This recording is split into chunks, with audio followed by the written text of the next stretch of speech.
అమ్మాయిలు సడన్లీ ఎందుకు మారిపోతారు తెలుసా? అబ్బాయిలు ఒక మాట అంటారు, నీకోసం ఎంత చేశానో నీకు కనిపించట్లేదా? కానీ ఆమె మైండ్లో ఒకటే తిరుగుతుంటుంది, నాకు అవసరం ఉన్నప్పుడు నువ్వెక్కడున్నావు?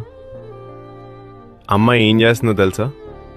గొడవైనా వస్తుంది, మళ్ళీ మాట్లాడుతుంది, మళ్ళీ ఫైట్ చేస్తుంది, మళ్ళీ కాంప్రమైజ్ అవుతుంది, మళ్ళీ మళ్ళీ మళ్ళీ మళ్ళీ మళ్ళీ వస్తూనే ఉంటుంది. అబ్బాయి తప్పు ఉన్నా కూడా తిరిగి వచ్చేది ఆమెనే. కానీ ఒకరోజు ఆమె ఆగిపోతుంది. ఎందుకంటే ఒక సింపుల్ విషయం ఆమెకు అర్థమవుతుంది, నేను ఎంత చేసినా ఈ అబ్బాయి మారడం లేదు. అక్కడే ఇంకో థాట్ వస్తుంది, ఎప్పుడు నేనే వస్తున్నాను, ఒక్కసారి కూడా అతను నా కోసం రాలేదు. అక్కడి నుంచి వెళ్ళే అమ్మాయి తిరిగి రావడానికి కాదు,